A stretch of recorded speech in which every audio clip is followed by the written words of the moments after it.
भगवान शंकर का जो पंचाक्षर मंत्र है नमः शिवाय, भगवान शंकर का जो षडाक्षर मंत्र है ओम नमः शिवाय, या भगवान शंकर का जो मंत्र है श्री शिवाय नमस्तुभ्यं, ये जितने भी शिव के जो मंत्र हैं, भगवान शंकर के जितने भी मंत्र हैं, ये ध्यान को केंद्रित करने के लिए। महापुराण में 3 उम्र ऐसी बता दी गई है जिन उम्र में हमको अपने मस्तक पर किसको बिठाना है, किसको अपने मस्तक पर धारण करना है, ये बताया गया। पहले नंबर पर है 15 वर्ष की जब आयु रहती है तो 15 वर्ष की आयु में अपने पिता को अपने मस्तक पर अर्थात अपने भेजे में, अपने दिमाग में, अपनी बुद्धि में अपने पिता को बिठा कर रखो। 15 वर्ष की आयु में जब पिता हमारी बुद्धि में होंगे, हमारे मस्तक पर होंगे, हमारी दिमाग में होंगे, तो हम कहीं गलत जगह पर नहीं जा पाएंगे। एक 15 वर्ष की आयु ऐसी आयु होती है जिसमें बच्चे भटक जाते हैं, बेटा बेटियां मार्ग से भटकने का प्रयास करते। और जिस बेटा बेटी के दिमाग में, बुद्धि में, मस्तक पर पिताजी बैठे होते हैं, अर्थात उसको ये मालूम होता है कि मेरे पिताजी का मान है, सम्मान है, इज्जत है। अगर गलत जगह पर जाऊंगा तो मेरे पिता का मान घट जाएगा। मैं गलत चीज खाऊंगा तो लोग मेरे पिताजी को क्या कहेंगे। मैं गलत जगह पर खड़ा रहूंगा तो लोग मेरे पिताजी को क्या कहेंगे। 15 वर्ष की आयु में पिता को अपने मस्तक पर बिठा लो, अर्थात अपनी बुद्धि में बिठा लो कि मुझे मेरे पिता की मर्यादा का ध्यान रखना है और अपने पथ को भ्रष्ट नहीं होने देना है। मार्ग शिव महापुराण ने दूसरी उम्र बता दी 35 साल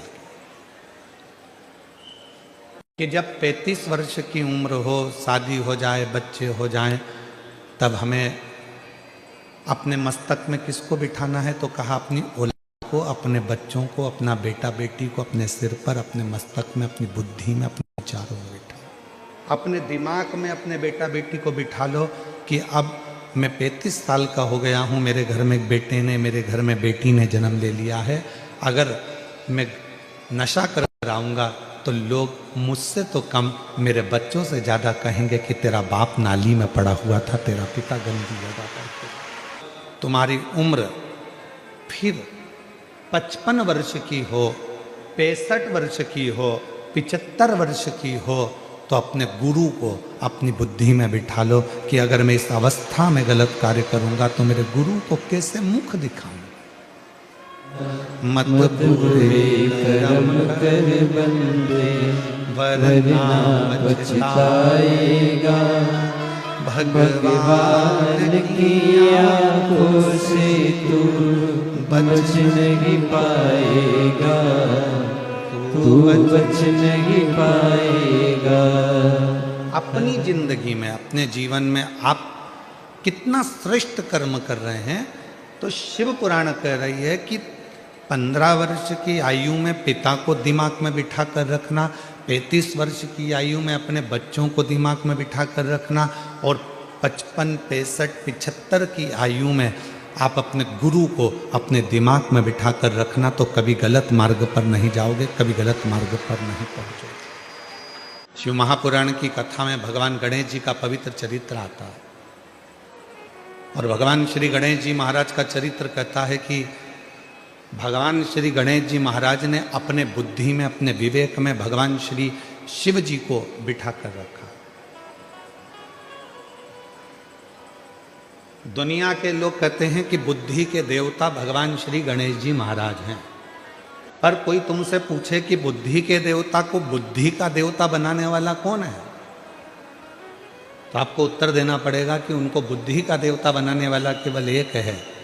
नहीं तो माता पार्वती जी ने तो अपने तन का उपटन निकाला था। और पार्वती जी ने अपने तन का उपटन निकालकर उसका एक पुतला तैयार करा था। अब उस पुतले में प्राण दे दिया गया था।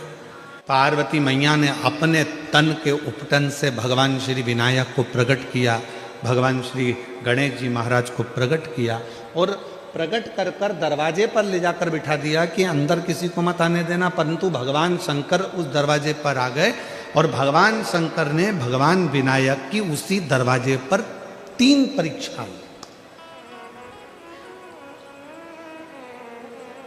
दुनिया के लोग कहते हैं कि भगवान ने उसका सिर काट दिया, पर परीक्षा 3 लिए।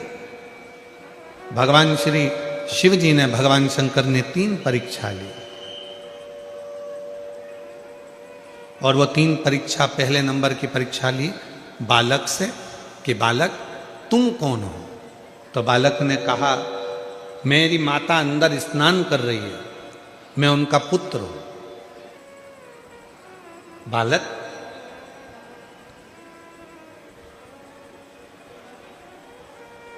तुम किनके पुत्र हो? मेरी माता अंदर स्नान कर रही है, मैं उनका पुत्र हूं। शंकर भगवान समझ गए कि पार्वती मैया ने भले इस बालक को प्रकट करा पर इसमें बुद्धि नहीं है, इसमें विवेक नहीं है, ये अपनी माता का नाम भी नहीं बता पा रहे। मेरी जीजियों, मेरे जितने जीजा बेटे हैं, जीजियां बेटी हैं, बेटियां बेटी हैं, बेटा बेटे हैं, उनसे निवेदन करूंगा तुम्हारे घर के बच्चों को, तुम्हारे घर में जब उसकी परवरिश करो, दुनिया का कोई काम आए कि ना आए, सबसे पहले उसको अपने माँ बाप का नाम जरूर आना चाहिए कि मेरे पिता का नाम ये है, मेरी माँ का नाम ये है। शिव जी समझ गए बुद्धि की कमी है। दूसरे नंबर पर भगवान शंकर ने परीक्षा ली और कहा कि मुझे अंदर जाने दो, और बालक ने उद्दंडता करना प्रारंभ कर दी। इतना अपशब्द बच्चे ने कहना प्रारंभ करा। शंकर भगवान समझ गए कि इसमें विवेक की, इसमें बुद्धि की कमी है। 3 परीक्षा मेरे भोले बाबा ने 3 परीक्षा ली और तीनों परीक्षा में विनायक जिस समय पर उपटन से जो पुतला बना था, 3 परीक्षा में मेरे शंकर भगवान ने उसको देख लिया। पहले नंबर पर अपनी माता का नाम नहीं बता पाया, दूसरे नंबर पर उद्दंडता में शिवजी को अपशब्द कह दिया, और तीसरे नंबर पर भगवान शंकर ने जैसे ही शस्त्र उठाया मारने के लिए, तो उसने भी अपना शस्त्र उठा लिया शिवजी को मारने के लिए। समझ नहीं पाया कि ये उम्र में बड़े हैं। और वो 3 परीक्षा जो ली गई, वो 3 परीक्षा में बालक फेल होता चले गया, तीनों परीक्षा में फेल।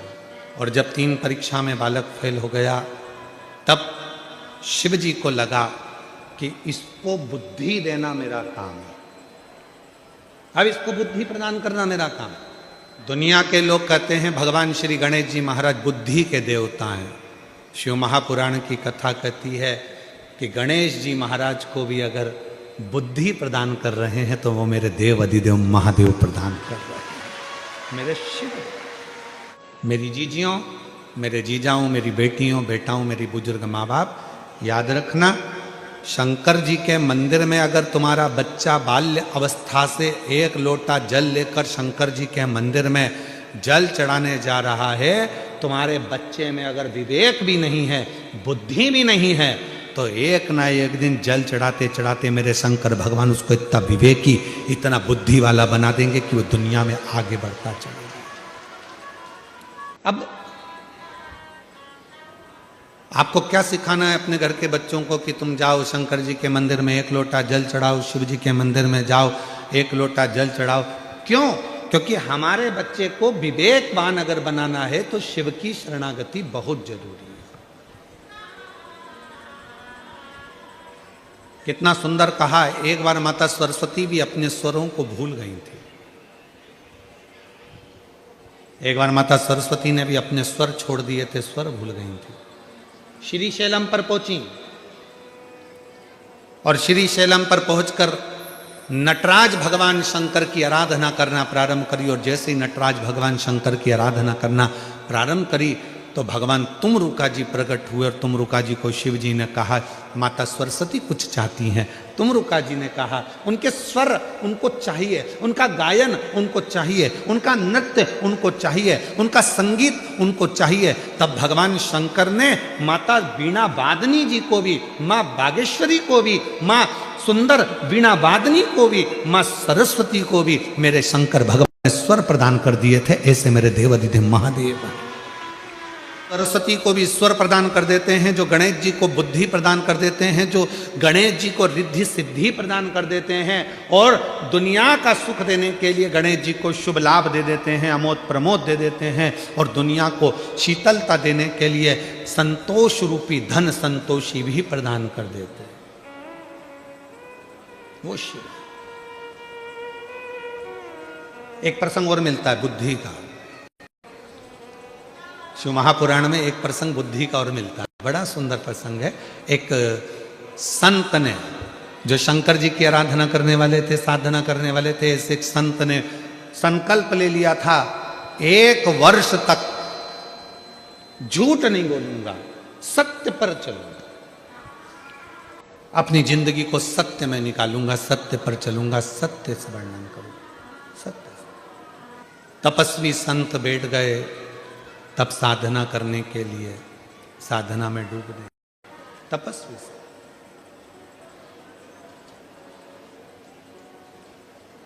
एक लक्ष्य बनाया 1 वर्ष का कि झूठ नहीं बोलूंगा। हम आप लोगों से भी निवेदन करते हैं कि आप शिव जी को मानने वाले जितने भी शंकर जी के भक्त हैं, उनसे निवेदन है, पूरे साल आप सत्य नहीं बोल सकते, 6 महीना सत्य नहीं बोल सकते, 3 महीना सत्य नहीं बोल सकते, तो हमारा तो निवेदन है 12 महीने में 12 शिवरात्रि आती है, उस शिवरात्रि के दिन भले आप व्रत करें चाहे ना करें, एक व्रत धारण कर लो कि आज के दिन मैं झूठ नहीं बोलूंगा, सुबह से शाम तक मैं केवल सत्य ही बोलूंगा। आप मत बोलो, हमें मालूम है तुम पूरी साल सत्य नहीं बोल पाओगे, और अगर सही में सत्य बोल दोगे तो हो सकता है कि घर में झगड़ा भी हो जाए, हो सकता है। वो एक कथा मिलती है ना कि एक बहुत विद्वान महाराज, बहुत विद्वान पंडित जी, इतने विद्वान लोग कहते थे, इतने विद्वान पंडित जी तो मरेंगे तो सीधे स्वर्ग जाएंगे, और पंडित जी मरे तो नरक चले गए। अब इतने विद्वान पंडित जी जब नरक गए तो नरक में मोहल्ले के भी गए बहुत सारे, तो उन्होंने पूछ लिया, क्यों पंडित जी, तुम तो इतनी बड़ी सोसाइटी में रहते थे, तब भजन करते थे, तब प्रवचन करते थे, इतनी कथा कहते थे, और तुम मरने के बाद में नरक आ गए, तुम्हें तो स्वर्ग जाना था, आखिर तुम नरक क्यों आए? पंडित जी बोले, मेरी ओर नहीं आया, मेरी पत्नी के कारण नरक आया। तो तुम तुम्हारी पत्नी के कारण नरक क्यों आए? तो कहा, मैं बस कहीं पर भी निकलता था, रोज सुबह के समय पर मेरी पत्नी तैयार होकर आती और मुझसे पूछती कि मैं कैसी लग रही, बस उसी के चक्कर में मैं नरक पहुंच गया। तो तुम उसके चक्कर में नरक कैसे पहुंच गए? तुम मेरे को रोज सुबह से मेरी पत्नी पूछती मैं कैसी लगती हूँ, और मुझे बोलना पड़ता था तू बहुत अच्छी लगती है। मतलब मेरे को रोज सवेरे सवेरे एक झूठ बोलना पड़ता था, लगती अच्छी नहीं थी फिर भी कहना पड़ता, इसी के चक्कर में मैं नरक पहुंच गया। सत्यम शिवम, सत्य आया, शिव आया, शिव आया तो जीवन अपने आप सुंदर, अपने आप हो गया। सत्य ही शिव का एक प्रतिबिंब स्वरूप। ईश्वर सत्य है, सत्य ही शिव है, शिव ही सुंदर है, सत्यम शिवम सुंदरम, सत्यम शिवम सुंदरम। यही सत्य को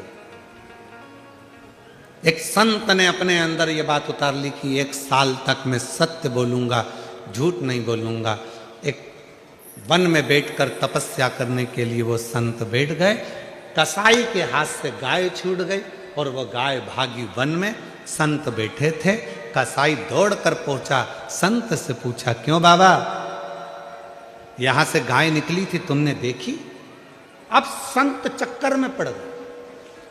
अगर बोल दूं कि गाय देखी है तो कसाई गाय को पकड़ेगा और काट देगा तो गौ हत्या माथे चढ़ जाएगी। और अगर झूठ बोलता हूं तो मेरा साल भर का व्रत बेकार हो जाता है। कभी कभी दो उलझन में भगवान लाकर पटक देता है, कभी कभी, और वो दो उलझन में परमात्मा ने लाकर छोड़ दिया सत्य के साथ। कसाई पूछ रहा है, बाबा जल्दी बताओ मेरी गाय देखी क्या? अगर बता दूंगा तो गाय कट जाएगी, गौ हत्या माथे चढ़ जाएगी, और अगर नहीं बताऊंगा, झूठ बोल दूंगा तो ये लगेगा कि मैंने 1 साल का नियम लिया था, मेरा सत्य चलेगा। अब ऐसी उलझन में करूं क्या? तो जो संत शिव की साधना करने बैठे था, उस संत ने कहा, हे भोले बाबा, मुझ में बुद्धि नहीं है, विवेक नहीं है। जैसे आपने गणेश जी को बुद्धि का देवता बनाया, आज थोड़ी देर के लिए मुझे बुद्धि प्रदान करो, जिससे मेरा मार्ग प्रशस्त हो सके और मेरा सत्य भी रह जाए और गौ माता भी रह जाए और ये जीवन भी श्रेष्ठ बन जाए। ऐसी मेरी बुद्धि कर दीजिए। और जिस समय पर आप उलझन में फंसे, जिस समय पर आपका विवेक काम ना करे, जिस समय आपको लगे कि मैं बहुत बड़ी उलझन में फंस गया हूं, अब मेरे पास में निर्णय नहीं हो पा रहा, उस समय पर थोड़ी देर शंकर भगवान के मंदिर में जाकर बैठना, और अगर मंदिर ना जा सको तो अपने घर में बैठना और श्री शिवाय नमस्तुभ्यम का उच्चारण करना, नमः शिवाय का उच्चारण करना, ओम नाद करना और ओम नमः शिवाय का उच्चारण करना। थोड़ी देर गहरी सांस लेकर ओम नमः शिवाय का उच्चारण करना। जब प्रारंभ करेंगे, नेत्र बंद रहेंगे, भुकुटी तनी रहेगी, उस समय पर शिव स्वयं तुम्हारी बुद्धि में आकर विराजमान हो जाएगा। स्वयं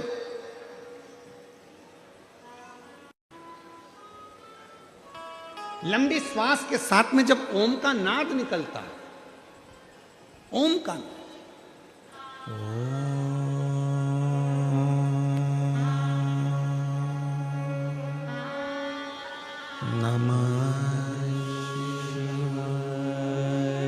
जितने भी बैठे हैं सावधान मुद्रा में बैठकर 5 बार ओम का लंबा स्वर और नमः शिवाय का स्मरण कर कर देखिएगा।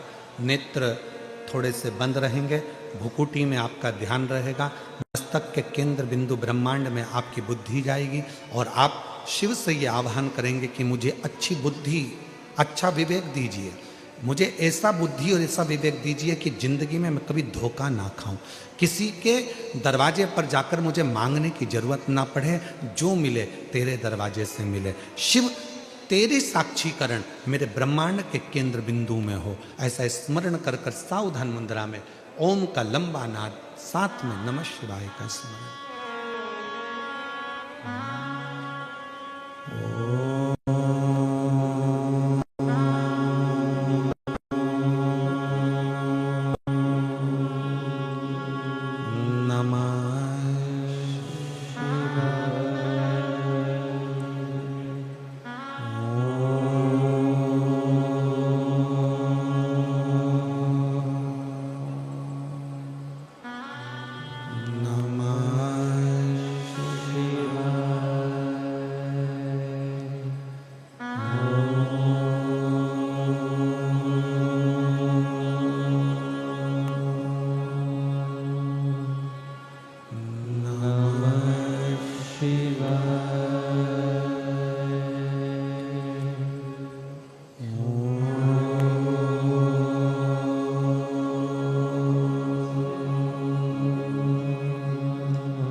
दोनों हाथों को नेत्रों पर लगाइए और ब्रह्मांड को अपने मस्तक के बीच में अपने हाथ का स्पर्श करिए। शिव हमारी बुद्धि को केंद्रित करते हैं। आपको कुछ देर के लिए ऐसा लगेगा जैसे कोई बिंदु मेरी सिर के अंदर घुस रहा है, प्रवेश कर रहा है। कोई बिंदु मेरे भीतर आ। 1 वर्ष का नियम लिया है सत्य बोलने का, और ये सामने उलझन आकर खड़ी हो गई। इस उलझन को सुलझाऊं कैसे? तो तुम्ही ने दर्द दिया है, तुम्ही दवा देना। तुमने दिया है, ये उलझन भी तुमने लाकर खड़ी है। सत्य बोलूंगा तो गाय कट जाएगी, और नहीं बोलूंगा तो मेरा व्रत टूट जाएगा। अब ये निर्णय तुम्हारा है, तो उत्तर भी तुम्हें देना पड़ेगा। तब मेरे भगवान शंकर भोकुटी में आकर बैठ गए और जिह्वा से बोलना प्रारंभ कर दिया। जब तुम शिव को बुलाते हो, शिव को पुकारते हो, तो निर्णय तुम्हारा नहीं होता, फिर निर्णय शंकर करना प्रारंभ कर देते हैं अपनी वाणी में। अब शिव ने निर्णय कैसा दिया? कसाई पूछ रहा है, बाबा जल्दी बोलो, मेरी गाय दूर चली जाएगी, जल्दी बोलो, मुझे मेरी गाय पकड़ना है। बाबा सत्य बोलना, बिल्कुल सही बताना, क्या तुमने गाय को देखा है? तो बाबा बोले, नेत्र देखते हैं पर बोलते नहीं है। नेत्र देखते हैं पर बोलते नहीं है, और जिह्वा देखती नहीं है, बोलती है। तो निर्णय मैं कैसे दे सकता हूं? नेत्र ने देखा, वो बोलेगा नहीं, और जिह्वा देखी ही नहीं तो बोले क्या? खा। उस कसाई ने कहा, ये तो बाबा पागल है, न जाने कहां कहां की बात कर रहा है। उसने छोड़ा और गाय ढूंढने चला गया। संत ने हाथ जोड़कर बाबा से कहा, धन्यवाद निर्णय देने के लिए, बहुत सुंदर निर्णय आपने दे दिया। अरे तेरी कृपा का क्या है भरोसा, किस पर हो जरा सी हम पर कर दो, जरा सी हम कर दो। जिस पर भी हो गई तेरी कृपा करुणा, वो भव पार हुआ, भव पार हुआ। पापी हो जाए इतना, उसका भी बाबा उद्धार हुआ, उद्धार हुआ। गिद्ध अजामिल गणिका जैसे तेरे मन को भाए, जरा सी हम पर कर दो, जरा सी हम पर कर दो। ये उसकी कृपा है। तो निर्णय कौन देगा? शिव। बुद्धि कौन देगा? शिव। चरण उसने दिए हैं तो पथ कौन देगा? शिव। पेट उसने दिया है तो भोजन कौन देगा? शिव। नेत्र उसने दिया है तो एक बार दर्शन कौन देगा? तो वो शिव देगा, कभी ना कभी देगा। विश्वास शिव है। पत्र देखिए, नाम नहीं लिखा इसलिए इस पत्र को हम नहीं पढ़ रहे, उसमें नाम ही नहीं है किसका है। चरणों को नमन करती हूँ। पशुपतिनाथ का व्रत बताए थे वो करा, और तीसरे व्रत में ही मेरे बेटे की गवर्नमेंट जॉब लग गई। मैं बाबा को यहाँ प्रणाम करने आई हूँ। अनीता गुप्ता सूरत से है, कहीं बैठी हो? अनीता गुप्ता सूरत से।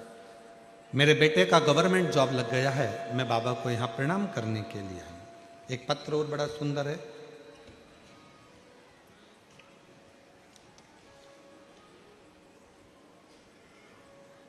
योगिता मनोज गुरु, आपसे विनम्र निवेदन चाहती हूँ। हम मूल रूप से महाराष्ट्र के निवासी हैं, परंतु वर्तमान में सूरत के निवासी हैं।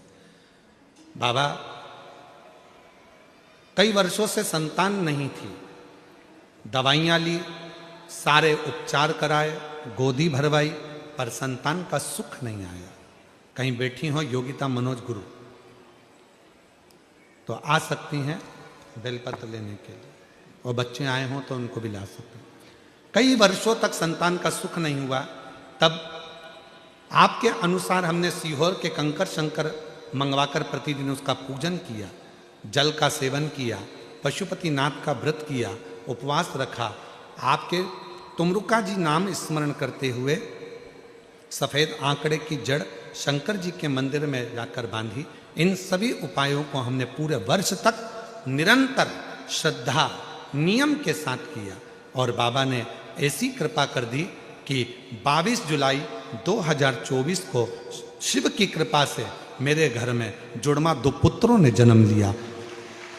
पहले पुत्र का नाम हमने रुद्र रखा है, दूसरे पुत्र का नाम हमने रोशन रखा है। दोनों का हम फोटो लगा रहे हैं। ये शिव की कृपा से, बाबा की कृपा से हमें प्राप्त हुए हैं, जो कई वर्षों के बाद जब हम कई वर्ष निकल गए, संतान का सुख नहीं हुआ था, तब शिव की कृपा से ये संतान का सुख प्राप्त हुआ, अर्थात विश्वास। शिव कथा कह रही है, मनुष्य निर्माण करता है तो वो निर्माण की वस्तु एक ना एक दिन टूटती जरूर है, और परमात्मा जिस चीज का निर्माण करते हैं उसको दुनिया की कोई सामर्थ्यता नहीं कि वो तोड़ दे। पर परमात्मा ने एक चीज ऐसी बनाई जो दुनिया में कोई नहीं तोड़ सकता, वो है उसकी आत्मा, उसका हृदय, उसकी आत्मा। जिस आत्मा को कोई नहीं तोड़ सकता, वो आत्मा को ना तो कोई छेदित कर सकता है, ना पानी गीला कर सकता है, ना अग्नि जला सकती है, ना वायु सुखा सकती है। वो आत्मा एक ऐसी परमात्मा ने बनाई है, उसको कोई खंडित कर ही नहीं सकता। परमात्मा ने बनाया वो कभी जिंदगी में नहीं टूटता, वो अजर और अमर है, और इसलिए आत्मा अजर और अमर मानी गई है। ये कभी नहीं टूटती, कभी नहीं।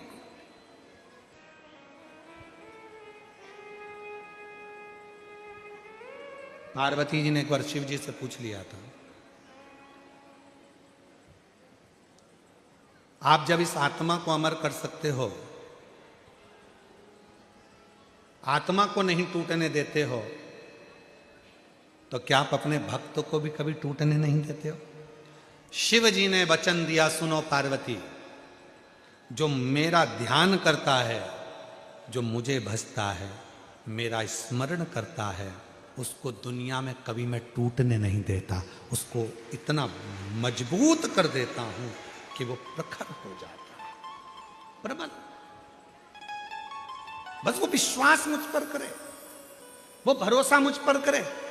उसको ये विश्वास होना चाहिए कि उधर मेरे परमात्मा ने दिया है तो पेट वो भरेगा। हाँ, मेहनत तुम्हें करना है, परिश्रम तुम्हें करना है, संघर्ष तुम्हें करना है। सियोर वाला बाबा कहता है कि एक बेलपत्री में शहद लगाकर शंकर भगवान को लगाओ और फिर बाबा निर्णय देगा। पर सियोर वाले महाराज ने उसके साथ में एक बात और कही है कि मेहनत तुम्हें करना पड़ेगा, रात दिन एक करना पड़ेगा, पूरा परिश्रम तुम्हें करना पड़ेगा,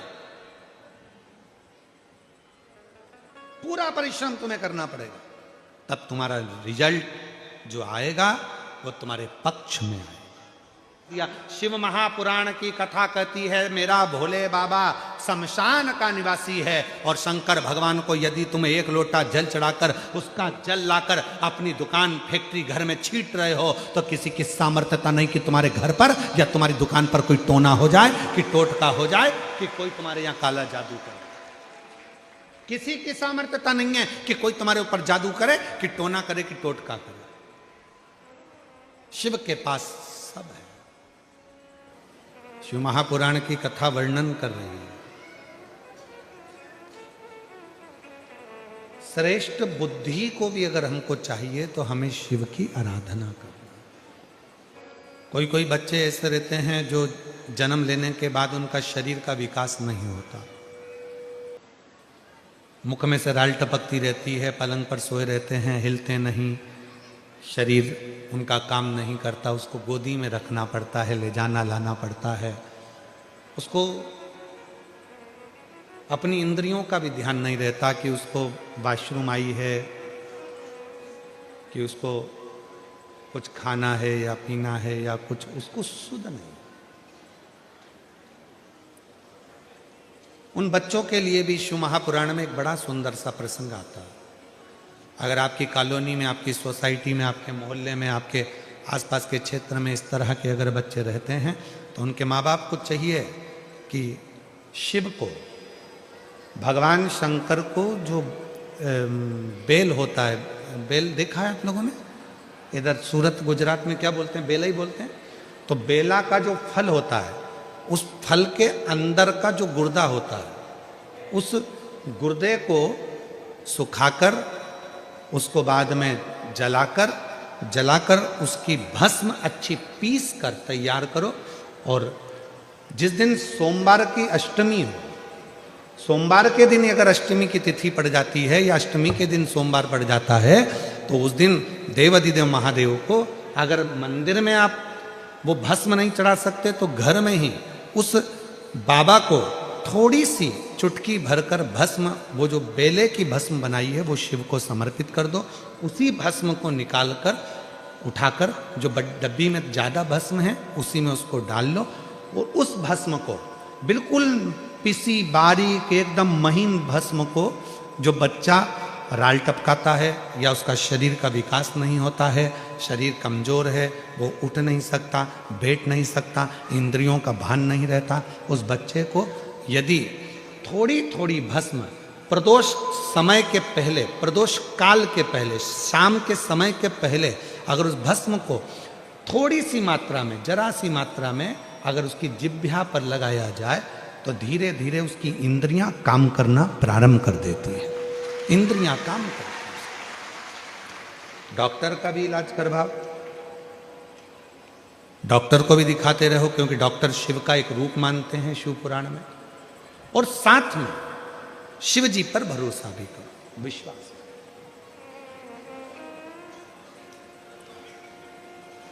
तो पार्वती जी ने जिस उपटन से भगवान शंकर के सम्मुख में जो पुतला तैयार करा था वो शंकर भगवान के सामने प्रस्तुत किया।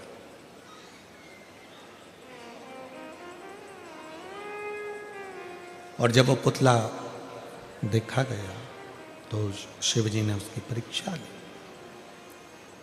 भगवान शंकर ने 3 परीक्षा विनायक की ली है, 3 परीक्षा। और आप सबके सम्मुख में है कि लोग कहते हैं भगवान शंकर ने उनके ही पुत्र का शीश काट दिया, उनके ही बेटे का सिर काट दिया, उनके ही बेटे का सिर काट दिया। सिर काटा नहीं है, भगवान शंकर ने जो मस्तिष्क था, जो बुद्धि थी, जो विवेक था, वो श्रेष्ठ नहीं है, इसलिए शिव जी ने उनको शीश काटना मतलब बुद्धि को हटा देना। जो गलत बुद्धि है, गलत विचार है, गलत सोच है, गलत दृष्टि है, उसको हटाकर श्रेष्ठ बुद्धि का निर्माण कर देना और बुद्धि के देवता भगवान श्री गणेश जी को प्रकट कर देना। ये मेरे शंकर भगवान ने कहा, ये मेरे शिव जी ने कहा, ये मेरे ओघड़दानी, मेरे भगवान देवाधिदेव महादेव भगवान शंकर ने किया, ये शिव ने। अच्छा, हनुमान चालीसा में एक लाइन आती है, आप लोग पढ़ते होंगे, अष्ट सिद्धि, बोलते जाओ, अष्ट सिद्धि नवनिधि के असबर दीन जानकी, राम रसायन तुमरे पासा, सदा रहो रघुपति के। एक लाइन आई है, अष्ट सिद्धि नवनिधि के दाता। मतलब हनुमान जी महाराज को ये लाइन क्यों लिखी तुलसी मामा ने? लिखने का केवल एक कारण था, क्योंकि शंकर भगवान के अंश अवतार श्री हनुमान जी महाराज हैं और शंकर भगवान अष्ट सिद्धि नवनिधि सर्वबुद्धि के देने वाले हैं। जो अपने बेटे को भी बुद्धि दे देते हैं वो संसार के हर जीव को कहीं ना कहीं बुद्धि प्रदान कर सकते हैं। अष्ट सिद्धि नवनिधि के दाता, असबर दीन जानकी माता, राम रसायन तुमरे पास, सदा रहो रघुपति के, तुमरे भजन राम को पावे, जन्म जन्म के दुख बिसरावे। अष्ट सिद्धि नवनिधि के श्री शिव जी, भगवान शंकर, और वही भगवान शंकर, वही मेरे ओघड़दानी, वही मेरे शिव जी। पार्वती मैया ने देखा कि मेरे बेटे का सिर कट गया, जिसको मैंने तैयार करा था वो बेटे का सिर कट चुका है और ये बेटा है ही नहीं। अब मेरे बेटे का मस्तक कहां से आएगा, कौन लाएगा? शंकर भगवान के सामने पार्वती मैया हाथ जोड़कर बोली, आपने मेरे बेटे का सिर काटा है तो आप ही जोड़ोगे। और यही तो माता पार्वती जी सारे जगत को बताना चाहती हैं कि तुम्ही ने दर्द दिया है, तुम्ही दवा दो। उधर किसने दिया? बोलते जाओ, भगवान ने। तो भोजन कौन देगा? अरे बोलो जम के, भगवान। मेहनत किसको करना है? अपन को। परिश्रम अपने को करना है, मेहनत अपने को करना है, पर फल देगा। इसका एक प्रसंग है और बड़ा सुंदर सा एक प्रसंग आता है। एक मलुक नाम का एक लड़का था। उसका दोस्त शिव जी का बड़ा भगत था। शंकर भगवान के मंदिर में वो रोज जाता, रोज जल चढ़ाता, शिव जी की आराधना करता, साधना करता, भजन करता, और ये दिन रात उस पर कटाक्ष करता, दिन भर उस पर तर्क करता मलू। अब एक दिन मल्लुक ने अपने दोस्तों को रोक लिया, कहाँ जा रहा है? कि मंदिर जा रहा हूं। अरे थोड़ा काम धंधा कर ले, या जा जरा काम धंधा कर, ये शंकर भगवान को नहलाने से, लोटा भर के जल चढ़ाने से कोई शंकर जी कुछ थोड़ी ना दे देगा। काम नहीं करेगा तो क्या शंकर जी खाने को दे देगा? लड़ाई हो गई मल्लुक की और उसके दोस्त की। नहीं करूंगा काम तो भी मेरा भोलेनाथ खाने को देगा। मल्लुक ने कहा अगर तेरा भोलेनाथ काम नहीं करूं और खाने को दे तो मैं भी चल करने को तैयार हूं। एक परीक्षा करूंगा, वन में जाकर बैठ जाऊंगा, देखूं तेरा भोलेनाथ मुझे खाने को देता है कि नहीं देता। अगर मेरे शंकर भगवान ने तुझे खाने को दे दिया तो काम मैं रोज एक लोटा जल चढ़ाने के लिए शंकर जी के मंदिर में जाऊंगा, और अगर तेरे शंकर भगवान ने मुझे खाने को नहीं दिया तो काम मैं मंदिर जाना छोड़ दूंगा, लोटा भर जल चढ़ाना छोड़ दूंगा। दोनों में झगड़ा हो गया, दोनों में लड़ाई हो गई। अब दोनों में झगड़ा हो गया और जो मल्लुक था वो लड़ झगड़ के जंगल में चले गया। जंगल में जाकर उसने विचार करा, जंगल में रहूंगा और कोई मुझे भोजन देकर चले गया तो एक काम करता हूं, ये पीपल के पेड़ पे चढ़ के बैठ जाता हूं, कोई आएगा भी नहीं, भोजन देगा भी नहीं, और भोजन नहीं मिलेगा तो मेरा दोस्त मंदिर जाना छोड़ देगा और मेरा झंझट मिट जाएगा, फिर मेरे साथ घूमेगा, एंजॉय करेगा। ठीक है, पेड़ पे चढ़ गया। इसका दोस्त गया शंकर जी के मंदिर में जल चढ़ाकर बोला, भोले बाबा वो मल्लुक गया है, उसमें अक्ल नहीं है, परीक्षा लेने गया है आपकी कि भोलेनाथ खाने को देगा क्या? बाबा उसका पेट भर देना बेचारे का, भूखा रहेगा। जल चढ़ाया,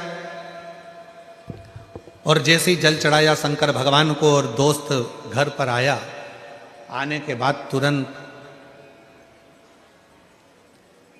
आज शिवजी ने जो लीला करी वो देखिए। शंकर भगवान ने ऐसी लीला कर दी कि एक गाय चराने वाला कपड़े में 4 रोटी बांधकर उसमें थोड़ा सा अचार और कांदा रखकर लाया और विचार करने लगा, मुझे गाय यहीं पर चराना है, मेरी रोटी कहीं दूसरा ना खा जाए, इसलिए इसको पीपल के पेड़ पे टांग देता। रोटी टांग दी पीपल के पेड़ पे। मल्लुक ने विचार करा, इसका शंकर भगवान तो गजब का है रे, रोटी ऊपर दे दी पीपल के पेड़ पर वो तो कह रहा था कि भगवान खिला कर जाता है, नहीं खाऊंगा, रोटी टंगी है, खा नहीं रहा। अब थोड़ा बहुत तो हाथ पैर खुद भी हिलाओ जी, खाने को ही तैयार नहीं। इसका दोस्त शाम के समय भगवान के मंदिर में जाकर, बाबा भोलेनाथ मेरा दोस्त भूखा होगा, उसको खाना खिला देना।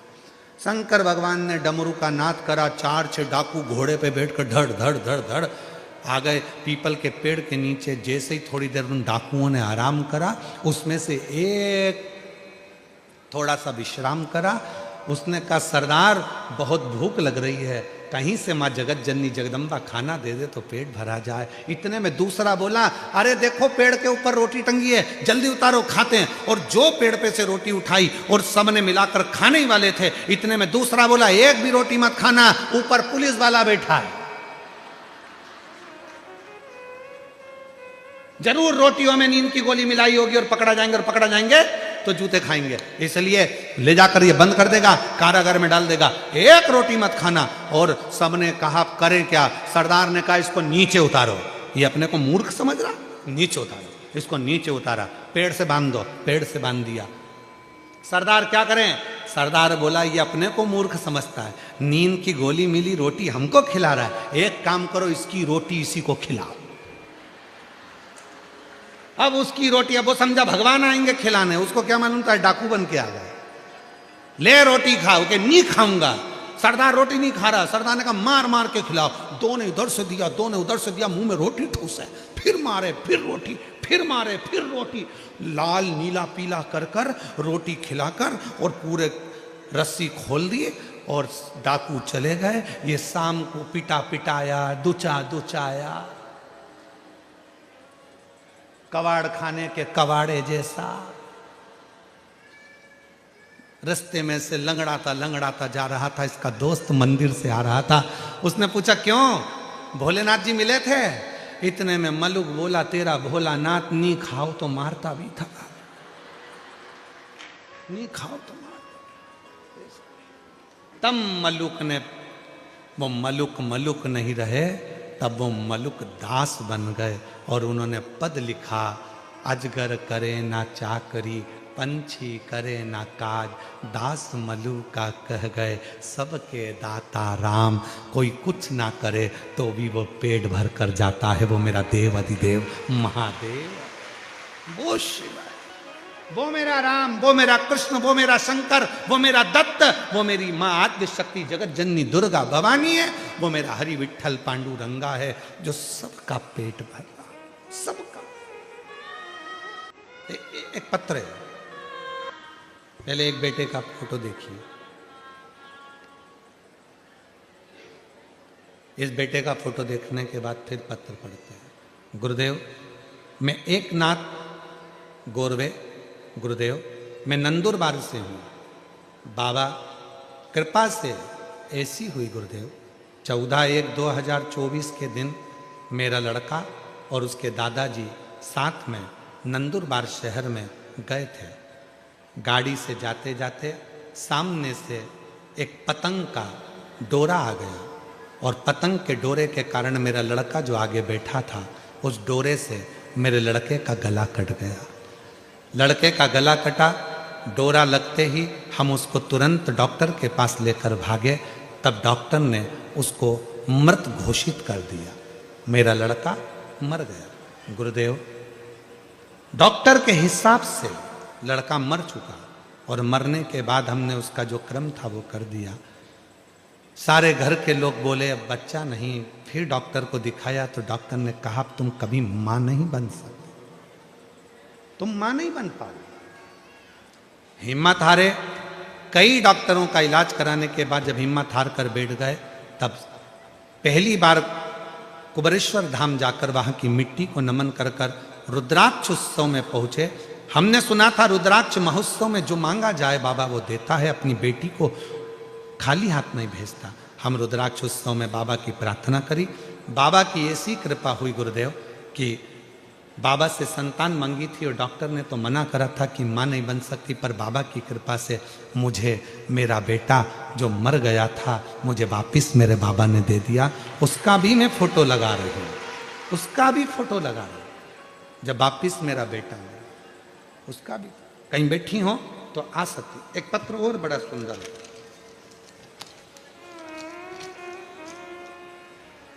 सीमा पाल पति नरेश पाल यूपी के गाजीपुर से हैं।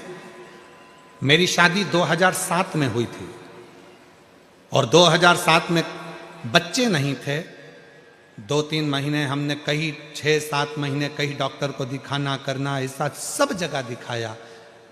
मैंने गाजीपुर, वाराणसी, मऊ, लखनऊ, राजस्थान, मुंबई, सूरत, जहाँ जहाँ लोग बताते थे वहाँ जाकर डॉक्टर को दिखाते थे, पर औलाद का सुख नहीं हुआ। 2007 में शादी हुई, 18 साल शादी को हो गए पर औलाद का सुख नहीं आया। तब 18 साल शादी के होने के बाद किसी एक पड़ोसन ने कहा, वो कुबरेश्वर धाम वाला बाबा कथा करता है, उसकी कथा टीवी पर आती है, आसन लगाकर सुनो और जब उठो तो आसन के नीचे की मिट्टी को गर्भ से लगा लो। मैंने तो आपको पहचानती नहीं थी, देखा नहीं था, टीवी पर कथा सुनी, आसन की मिट्टी को मैंने अपने उदर से लगाया। बाबा की ऐसी कृपा हुई, 18 साल के बाद मेरा गर्भ ठहरा और 19/4/2025 को मेरे घर में 18 साल के बाद औलाद हुई। मैं बाबा को प्रणाम करने के लिए, कहीं बैठे हो जिनके पत्र पढ़े हैं वो आ सकते हैं। 18 साल के बाद मेरे घर औलाद का आया। शिव किसको कहते हैं, शंकर किसको कहते हैं? आपके विश्वास को।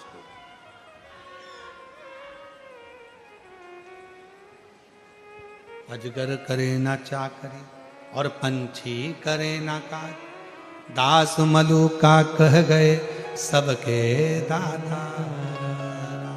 अर्थात उसने उदर दिया है, पेट वो भरेगा, पांव दिया है, पथ वो देगा, नयन दिए हैं, दर्शन वो देगा, श्रवण दिया है, सुनने की शक्ति वो देगा। और याद रखना, हमारे जीवन में आप और हमारा जन्म अगर संसार सागर में हुआ है और हम पूरी मेहनत कर रहे हैं, परिश्रम कर रहे हैं और खूब अच्छा विद्याध्ययन कर रहे हैं, खूब अच्छी शिक्षा ग्रहण कर रहे हैं, तो एक ना एक दिन मेरा भोले बाबा तुम्हारा हाथ पकड़कर तुम्हारी मंजिल जरूर देगा। ये निश्चित मंजिल जरूर। भगवान शंकर तुम्हारे साथ। मां पार्वती मैया के पुत्र का शीश कटा, पार्वती मां बिलखने लगी, चिल्लाने लगी, मेरा बेटा का शीश कट गया, कौन जोड़े, कौन जोड़े।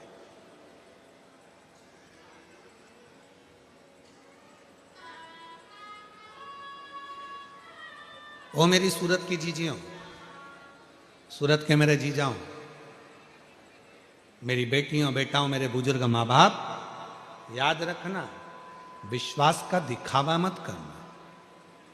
कई लोग कह देते हैं हम तो भगवान पर इतना भरोसा करते हैं, हम शिव जी पर इतना भरोसा, ना ना ना, ये बोला ही नहीं जाता, इसको बोला नहीं जाता।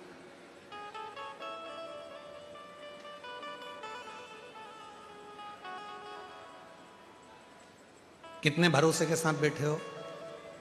कथा होती है, पूरी होकर आरती होती है, आरती होने के बाद आप क्या करते हो, झुकते हो, मिट्टी को थोड़ा सा हाथ में लगाते हो, बाबा को प्रणाम करते हो, अपने हृदय से लगाकर उसको अपने दिल की बात कहते हो,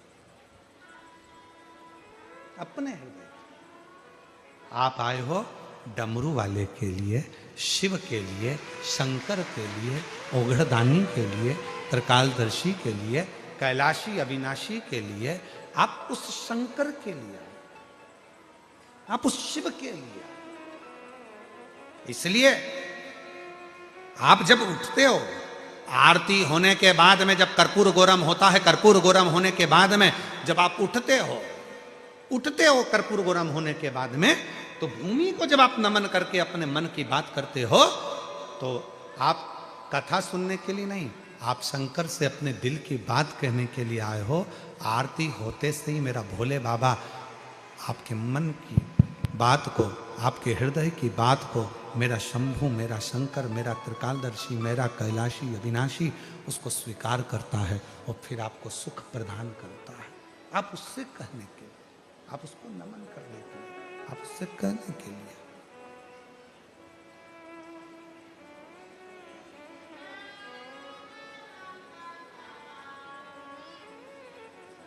उससे निवेदन करने के लिए।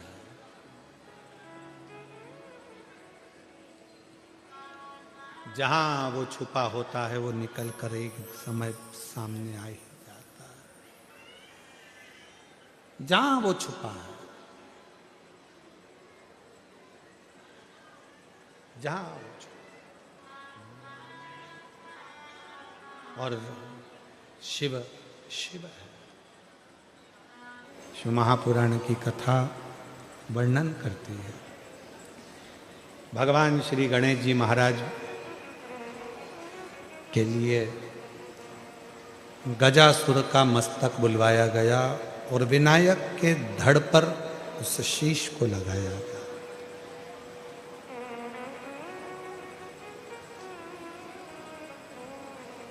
सब देवता आ गए, इंद्र, गरुण, वरुण, भगवान ब्रह्मा, भगवान विष्णु, सब देव आए। सारे देवताओं ने वर भी दिया, आशीर्वाद भी दिया भगवान श्री विनायक को कि हम तुम्हें ये अस्त्र देते हैं, हम तुम्हें ये शस्त्र देते हैं, हम तुमको ये वर देते हैं, हम तुमको वो वर देते हैं। पर मेरे देवाधिदेव महादेव भगवान शंकर ने कोई वर अगर भगवान श्री गणेश जी महाराज को दिया है तो सबसे बड़ा वर दिया कि हम तुम्हें बुद्धि का देवता बना देते हैं, हम तुम्हें बुद्धि प्रदान करें।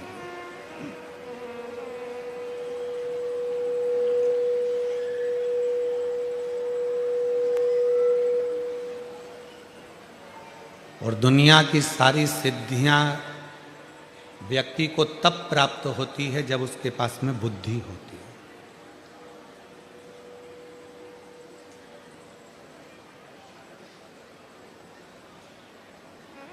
हम लक्ष्मी को पकड़ते हैं, सरस्वती को छोड़ देते हैं। पर शिव महापुराण की कथा कहती है जिसने अपने जीवन में सरस्वती को पकड़ लिया, बुद्धि को, विवेक को, अच्छी शिक्षा को।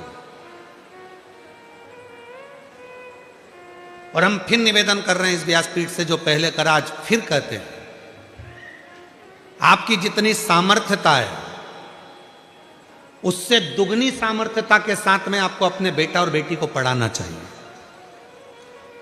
अपने बच्चों का शिक्षा अध्ययन, आप भले सरकारी स्कूल में पढ़े हो, आप भले कैसे भी स्कूल में पढ़े हो, आप चाहे भले गांव में रहकर पढ़े हो, भले आप अपना जीवन कैसे भी निकाला हो, पर इस व्यासपीठ के माध्यम से एक निवेदन करेंगे कि आज का आने वाला समय इतना विचित्र है। उस समय में आपका बच्चा यदि पढ़ने में होशियार नहीं होगा, आपकी बेटी पढ़ने में होशियार नहीं होगी, तो आने वाले समय में उसको प्रथमता प्राप्त नहीं हो सकती। इसलिए निवेदन है, जितनी आपकी सामर्थ्यता है उस सामर्थ्यता के हिसाब से आप अपने बच्चे को दुगनी सामर्थ्यता के हिसाब से पढ़ाने का प्रयास करो, जिससे अच्छी विद्या आपके बच्चों में होगी। तो आने वाले समय में उसको लक्ष्मी के पीछे नहीं भागना पड़ेगा, लक्ष्मी उसके पास आकर स्वयं खड़ी हो। अच्छी शिक्षा और एक अच्छी शिक्षा व्यक्ति के जीवन में उच्चतम पद प्रदान करती है।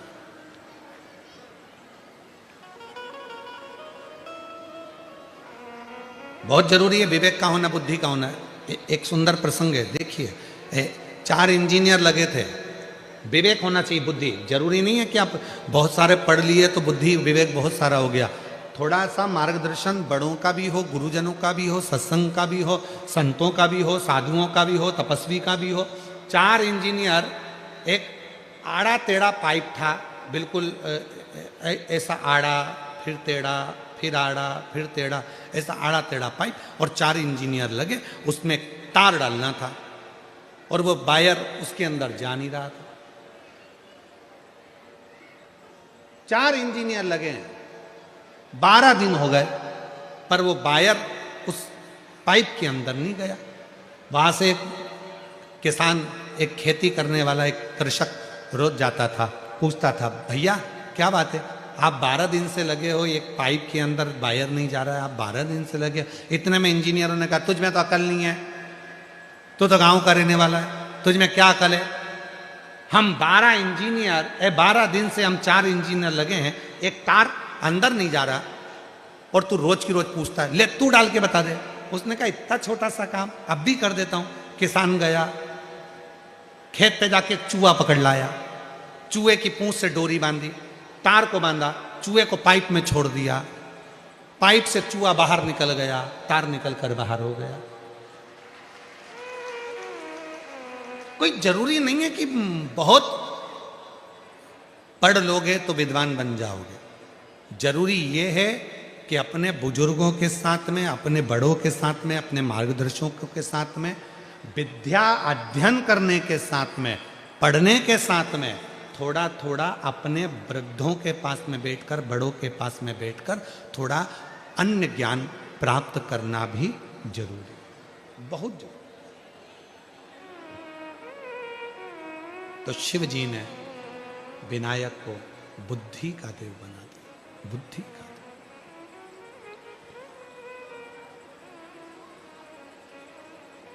क्योंकि शिव भगवान शंकर के नजदीक में आने वाले को, शंकर के पास में आने वाले को, शंकर भगवान के करीब में आने वाले को सबसे पहले शंकर भगवान बुद्धि प्रदान करते हैं, बुद्धि देते हैं। और रिद्धि सिद्धि के दाता गजानन तुम्हें सबसे पहले हमारा नमस्कार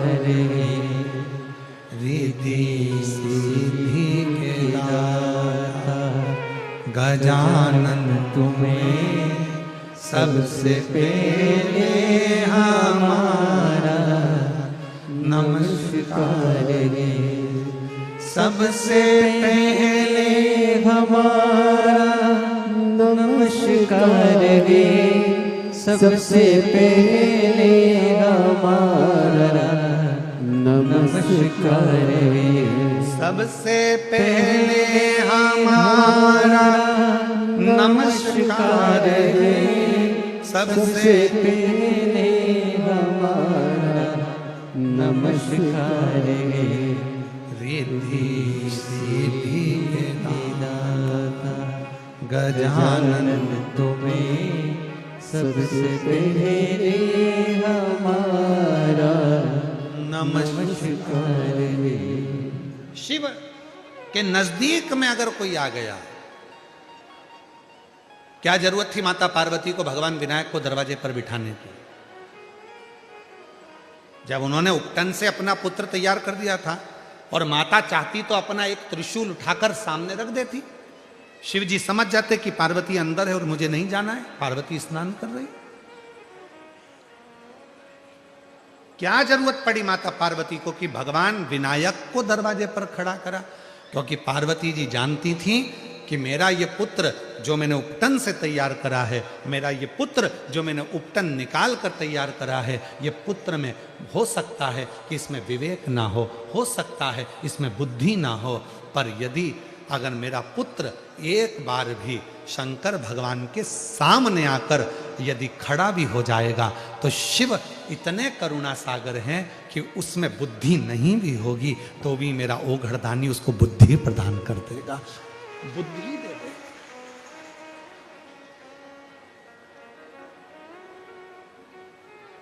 बस सामने जाए और उसको बुद्धि मिल जाए।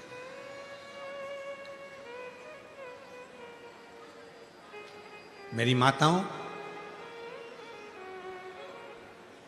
तुम्हारा बेटा भले कॉलेज पढ़ रहा हो, अच्छी एजुकेशन कर रहा हो, मेडिकल की पढ़ाई कर रहा हो, चाहे दुनिया की कोई पढ़ाई कर रहा हो, तुम्हारी बेटी चाहे अच्छे जॉब कर रही हो, अच्छी पढ़ाई कर रही हो, भले विदेश में रह रही हो, चाहे अपने देश में रह रही हो, उसको एक बात जरूर कहना, हो सकता है कि मेरा शरीर में जिंदा हूं जब तक तो तेरे साथ में हूं, मैं जिंदा हूं जब तक तेरे साथ हूं, पर मेरे जाने के बाद तेरा कौन होगा? तो अपने बच्चों को अपने जाने से पहले शंकर भगवान से ऐसा संबंध जोड़ जाना कि वो संबंध तुम चले भी जाओ तो शंकर और पार्वती माँ बाप बनकर हमारे बच्चों की परवरिश करते रहे, हमारे बच्चों को संभालते। एक संबंध माता पिता जैसा संबंध अपने बच्चों का शिव से जोड़कर जाए। बच्चे कहें कहाँ जा रहे हो बेटा? मम्मा हम वृंदावन जा रहे हैं। अच्छा वृंदावन जा रहे हो तो अपने बैग में एक छोटा सा पानी का बोतल ले जाओ या अपने बैग में एक लोटा जल ले जाओ, एक लोटा ले जाओ, माँ पानी की बोतल में से पानी निकालना और वृंदावन में प्रत्येक चाहे गोकुल हो, बरसाना हो, नंदगांव हो, वृंदावन हो, मथुरा हो, ऐसी कोई धरा नहीं जहां शिव नहीं, भगवान शंकर का छोटा सा ओटला ढूंढना, शंकर जी को पहले सुबह सुबह जल चढ़ा देना। मामा कहाँ जा रहे हो? अयोध्या जा रहे हो? अयोध्या जाओ, राम जी का दर्शन करो, पर एक बात याद रखना, थोड़ी सी पानी की बोतल लेना। अगर अयोध्या में दर्शन कर रहे हो, कहीं पर भी शंकर का शिवलिंग मिल जाए तो वहां जल चढ़ा देना, जल जरूर चढ़ा। कहाँ जा रहे हो? द्वारका जा रहे हो। द्वारका जा रहे हो तो एक काम करना, द्वारका के मंदिर में दर्शन करो और द्वारका के आसपास में कहीं शंकर का मंदिर मिले तो एक लोटा जल, पानी की बोतल होगी, चढ़ा देना। शिव जी को जल जरूर चढ़ाना। बेटे को, बेटी को शिव को जल चढ़ाने की प्रेरणा दे दो। क्यों? अगर बेटा बेटी शंकर के प्रति एक बार लगाव उत्पन्न कर लेंगे तो हो सकता है शरीर रहे ना रहे, पर मेरा भोले बाबा उनको जिंदगी में कभी धोखा नहीं देने देगा। शिव उनको संभाल ले, शंकर उनको। और महादेव नमन चरणों में स्वीकार कीजिए, सबका किया है मेरा भी खुद उद्धार कीजिए, उद्धार कीजिए। हे त्रिपुंडधारी, हे त्रिशूलधारी। दो चीजें मेरे शंकर भगवान देते हैं। जैसे ही कोई व्यक्ति शिव जी के मंदिर में पहुंचता है तो पहुंचते से शंकर भगवान उसको बुद्धि प्रदान कर देते हैं, और दूसरे नंबर पर जब वो शंकर भगवान पे चढ़े हुए जल का आचमन करता है, थोड़ा सा जल मुख में डालता है, तो शंकर भगवान अपनी जटा में विराजमान गंगा जी को उसके भीतर उतार कर उसको शीतलता प्रदान कर देते हैं, उसको निर्मलता दे देते, उसको शीतलता दे देते। ऐसे मेरे शिव है, ऐसे मेरे शंकर, ऐसे मेरे ओघड़ दानी, ऐसे मेरे शंभु।